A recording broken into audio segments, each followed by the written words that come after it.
Assalamualaikum warahmatullahi wabarakatuh. Salam jumpa lagi buat sobat-sobatku perjamuran seluruh tanah air. Jumpa lagi dengan kami Restu Jamar Lebak. Pada kesempatan kali ini saya akan mencoba sharing hal-hal seputar uh, pembuatan uh, F0 atau kultur jaringan. Saya tidak akan membahas bagaimana kultur jaringan itu. Eh, Pada kesempatan kali ini kita hanya mencoba seputar bagaimana mengidentifikasi apa pertumbuhan miselium yang baik atau yang jelek atau yang istimewa pada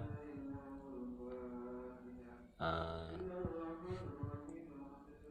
kultur yang kita tumbuhkan atau jaringan jamur yang kita tumbuhkan di media PDA atau Water Detectors agar pada kesempatan kali ini kebetulan sekali saya punya beberapa wadah untuk media tumbuh saya. Ada yang dari Petridis juga dengan berbagai ukuran, ada yang diameter 5 cm, ada yang 8 cm, ada yang 10 cm, ada yang ketebalannya 1,5 cm, ada yang 2 cm, ada yang 1 cm, bermacam-macam. Ada juga yang dari botol exhaust ini, ada yang dari botol miring juga seperti ini. Pada prinsipnya semua wadah itu ya nyaris sama karena memang cuma wadah. Yang paling penting itu adalah kualitas medianya dan inokulannya atau jamur yang kita taruh, yang kita untuk kembang biakkan. Baik, pertama sekali kita akan identifikasi pertumbuhan yang baik itu yang seperti apa sih dengan ciri-cirinya. Kita ambil contoh, ini saya kebetulan pakai jenis HU. Nah, ini pertumbuhannya bisa dikatakan baik karena memang miselium kadar airnya pas.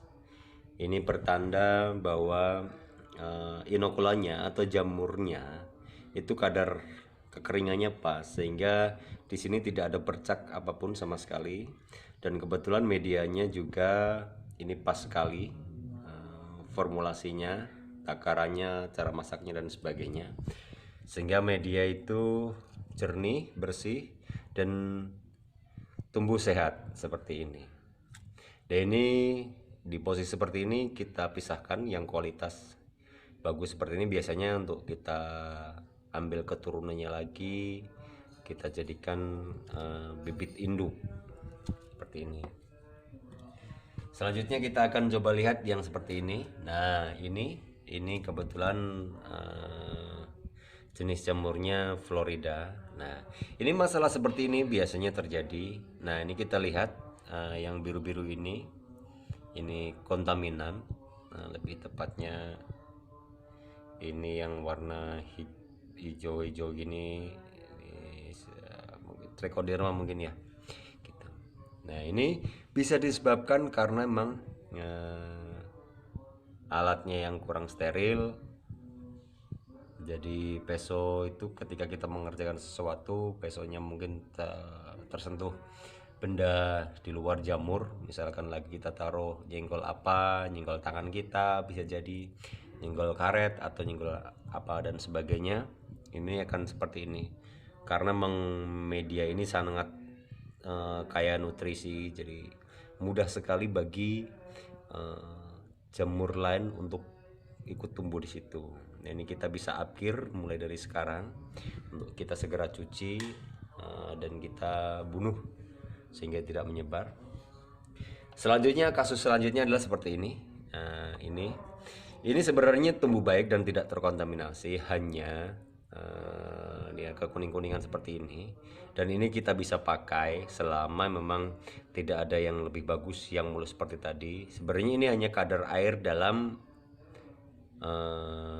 daging jamurnya, artinya jamurnya kurang kering. yang kita jadikan explant atau kita jadikan bibitnya. Nah kita lihat belakangnya ini kadar air bukan kontaminan sebenarnya. Nah ini kita nanti ketika dia tumbuh menyebar di sininya akan putih normal seperti biasa, kita bisa pakai. Yang di sini pun kita bisa pakai, cuma nanti di F1-nya akan tumbuhnya juga akan sedikit terhambat, walaupun nanti anaknya tak pikir hanya akan sama aja, cuma dia tidak akan terlalu lancar pertumbuhannya. Jadi ini pilihan B. Pilihan B artinya bisa ditumbuhkan dan masih layak tumbuh. Cuma ketika ada yang prioritas seperti ini, yang ini kalau biasanya saya kasih kode A seperti ini. Kenapa yang itu masih dipakai? Itu juga bisa, itu juga banyak. Nah, ini kode A, seperti ini kode A, ini normal. Nah, seperti ini juga kadar air nih. Kita lihat dia pertumbuhannya kurang mulus. Nah, kita lihat baliknya. Nah, seperti ini. Ini kadar airnya walaupun tidak berlebih seperti yang tadi barusan.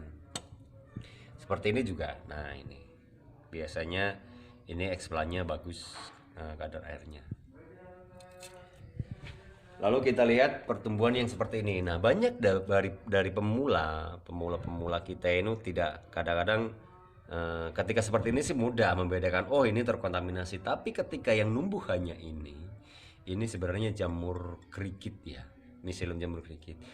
Pemula biasanya tidak tahu dan ditumbuhkan saja. Ke miselium pertumbuhannya sangat luar biasa, lebih pekat. Di F1 lebih pekat, F2 lebih pekat, di backlog pun lebih pekat. Cuma sayangnya ini bukan jamur tiram, ini jamur krikit. Dia miseliumnya lebih halus artinya lebih kasar gitu, lebih kasar, cuma tidak ada serat-seratnya. Kalau miselium jamur tiram itu kan ada berserat-serat seperti ini. Nah seperti ini lebih kasar kelihatannya, berserat-serat seperti ini.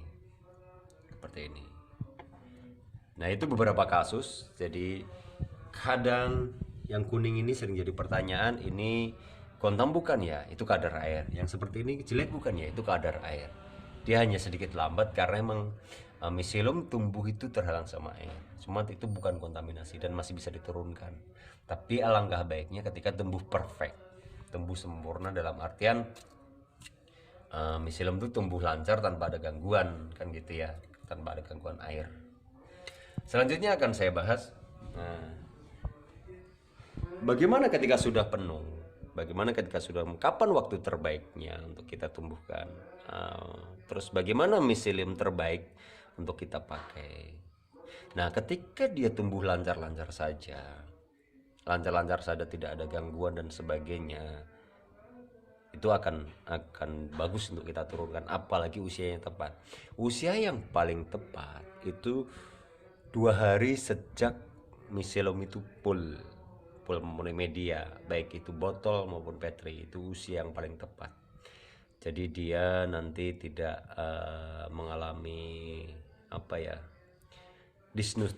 disnutrisi, artinya dia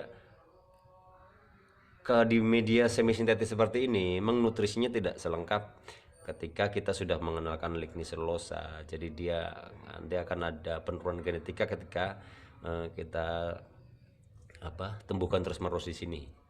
Apalagi nanti ketika kita subkultur lagi dan sebagainya, itu panjang kalau kita bahas. Nah pada intinya ketika sudah begini full 2 hari kita bisa pakai. Lalu bagaimana ketika kita mau kembangkan lagi, kita turunkan kita subkultur lagi atau kita remajakan lagi karena memang mungkin di kembung kita persediaan jamurnya lagi nggak ada, terus kita pengen bikin PDA lagi.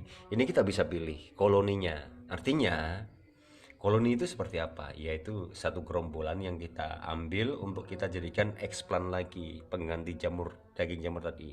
Ini masih bisa diturunkan 1-2 kali lagi, masih bisa. Nah kita bisa pilih miselium yang paling pekat, yang paling kasar. Misalkan di antara ada yang di petri ini, kita tinggal pilih yang paling pekat mana, yang paling kasar mana.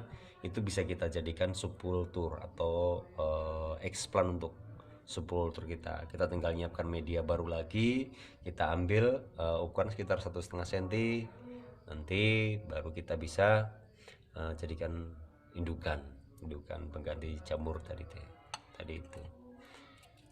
Nah kira-kira seperti itu.